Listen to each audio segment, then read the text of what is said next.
I saw you with Darren at the beginning of the fight, sitting on the cage. You looked like you were having fun, even though you were in a fight with Darren. How important has he been to your training, not just as a friend, but to your training as a martial artist? The guy is, like, he's like me. When you have, like, makes you more comfortable. Like, you are like best brother, and I'll defend you back as well, wherever you go. Like, he said a lot of things, like, good for me. He fought for the title. He's one of the best guys in the world, I'm happy he's with me. Khamzat, why do you have your purple belt with you? Did you get this tonight? Yeah, it means a lot for me because my coach, who worked with him like 5 years. In 5 years, I meet a lot of guys. It's just like I fight 3 guys who have black belts, They could do something on. I took him down, and he could submit me. He was thinking if he took him down, I'm gonna submit the guy like that. Things, I'm happy I get the belt. It means a lot for me because worked hard for that. Congratulations. Thank you. Do you hope? It sounds like if this Colby Covington fight does happen, it would be a main event on ABC. 5 rounds. Is that something you look forward to? I mean, I'm sure you'd like to finish him, but potentially I look for doing everybody, 5 rounds. of course. If that guy don't call the caps and if Dana White don't go to the jail, I would be happy to the fight, come to the fight and smash his face. You think you knock him out? Of course. If you mentioned that you would like to do Khamzat and Colby on ABC, if you could sort of get them to book on that fight. For people who don't know, how massive could that fight be? Those 2 big names on ABC. What sort of numbers do you think you could pull on that? I don't know, but it's big. I mean, you saw it tonight. We're in Jacksonville, Florida, with a Russian and a Brazilian headline. Not headliner, but the biggest fight of the night. Everybody's going crazy. So, I think it's a big fight. A video came out on Twitter. It showed you and Gilbert backstage after your fight. You were going to check on him while he was getting stitches. What did you tell him? It was hard to fight with you. I love you, brother. Thank you. Thanks for everything. I said, everyone, all the guys, in the UFC, people think I don't respect the guys. This is the game. Like, I try to play with his mind and let him make some mistakes. I love that shit. I respect all my opponents. Everyone do it for his family, and I see it before the fight. Actually, it was a little bit hard to fight him because I see his kids. They come to me. You fight my daddy. I say, shit, fuck, I don't need that shit. I don't want to fight with some daddy. I need some killer like me, kill somebody and don't care about that shit, I go to him, I said, I respect, brother, and you do it, sorry for punches, and we do that for our family, and to have fun as well, yeah. I don't know, brother, I don't care. I have my money. I'm gonna eat some pizza and drink some Coke, brother. I'm gonna go home. Who care about the funny, like famous, the not famous, that shit? You have your money, brother. You have fun and enjoy for life, brother. What's the toppings of choice? Toppings in the pizza? What? Yeah, I don't know, like some chicken and beef and everything. Smash everything, bro. Just curious, kind of maybe how you had it scored and what you thought of Aljamain's performance tonight. Yeah, I thought that the judges blew that one. I thought I had it 3-2 the other way. I don't know how you guys scored it, but I guess it's all in however you score that first round. Yeah, I had it 3-2 for Aljamain, but that first round was so close. So I guess with that in mind, you got Peter Yan in there saying, let's just do this again. You got Aljamain saying, I want TJ Dillashaw, who was here all week. With a fight that close that you think went the other way, do you book it again and do a third fight between them? I think you do. Listen, that fight's going to be there.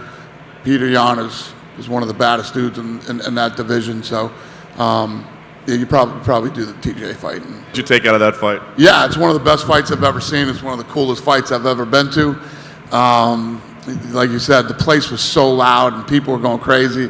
That fight was eclipsing the co-main and main event all week. What's your biggest takeaway, right? Because I see, it seems like there's 2 paths. Either one, like you said, he just fought a real dude and gutted out a decision win. We found out he's got heart. Then there's other people that are saying, he can't run through everybody. That he's not as good as we thought he was. Well, he's human. Any asshole that said that doesn't think the kid's human. He's a human being. And he just beat the number 2 welterweight in the world in the UFC with a couple of fights in the UFC. If you don't think he's the real deal, you're out of your mind. Yeah, he's human, and funny, Till keeps telling me, this guy never gets tired. This guy never ever runs out of energy. He never. But you can't train in the gym for what happened tonight. You can't. I'm sure this week, leading up to this week, he's had a ton of pressure on him.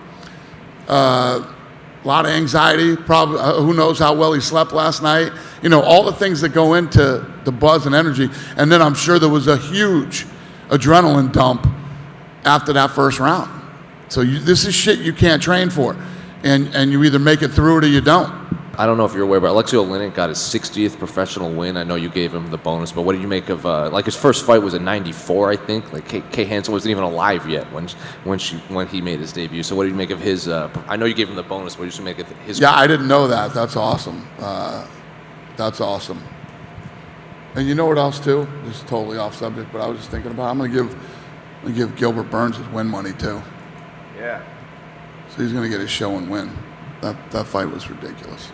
And then I wanted to ask you about Mike Mallot, who made his UFC debut today, and he had a ferocious knockout against Mickey Gall, and then he had a really good post-fight interview where he put a GoFundMe over for his boxing coach, whose 15-year-old daughter is battling cancer, and he said he's going to donate half of his fight purse to support him and her in this battle against cancer. What did you think of Mike's performance and just what he had to say after the fight? Yeah, no, he looked good. Yeah, no, the kid looked good. He's fun. He's fun to watch.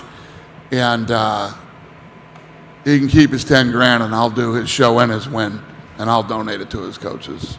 And last thing, you said after the fight that you were going to donate half your purse to Joey Rodriguez's daughter to support her in her battle against cancer.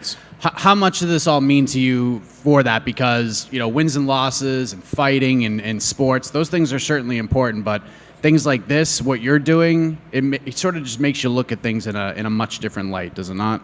I mean, I love this sport. It's definitely a huge, important part of my life. I pour so much into it, but I'm so blessed to have health. I'm so blessed to have a healthy family. My little sister had Guillain-Barré syndrome when she was 18, and for her 19th birthday, I got a call on my 21st birthday, and I thought my parents were calling to tell me happy birthday, and they're like, "Hey, kid, we need you to sit down.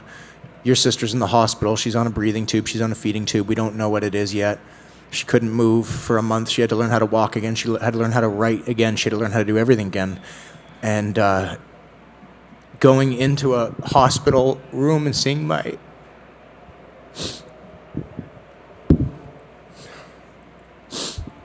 It'd be nice to be able to get on TV and not cry one time. That'd be pretty cool. Seeing my 18-year-old at the time sister with a mouth full of breathing and feeding tubes and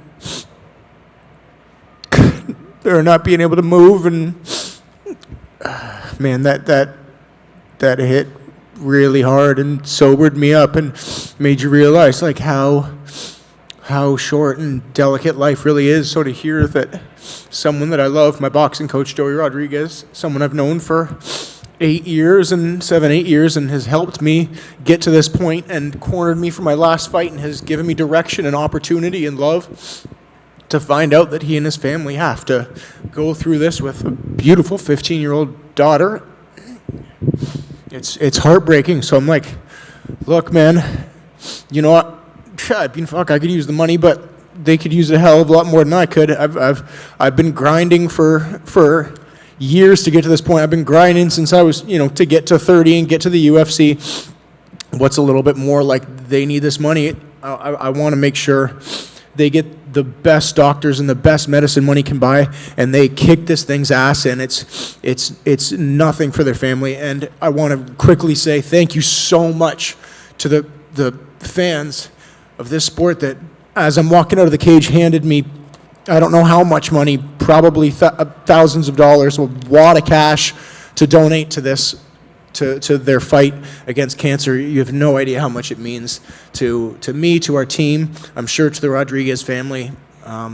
This is a violent sport. This is a cutthroat sport. This is a brutal sport, and you can't give an inch. But once that fight's over, we're a passionate, we're a caring community. We help one another. We do things for one another. So to have people take cash out of their pockets when they're supposed to be having fun, when they're supposed to be, enjoying their night. They've already spent thousands of dollars to be here, to give me a fistful of cash. The 10 people that did, it's such an incredible feeling. Thank you guys.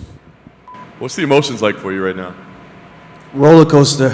It's been a long 13 months, and I think I expressed that a lot during the fight week. Truly blessed to be back here. I'm just glad I came out on the right side of that decision. I don't know what the heck that one judge was thinking, but great fight, big night. Got my friends, my family, my teammates, my fiance, my mom, just overwhelmed with emotion, man. This has just been a dream come true, something I envisioned for a very long time since I first set sight on this sport. And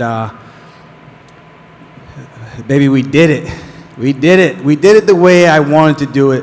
And this time remove all doubt, show that that last one was not anything even close to what I'm capable of doing, And for the people who question my skills, who's laughing now? How about those clown emojis now? I mean, Dana was here earlier, and he said, we don't need to do it right away. It'll be there at some point. But do you feel like it's inevitable that you face Jan again at some point? 100%. If he wants to go 0-3 against me, we could do that. Is it personal at all with you and TJ? I mean, he's being one of your bigger critics since the first fight with Piotr. Oh, yeah.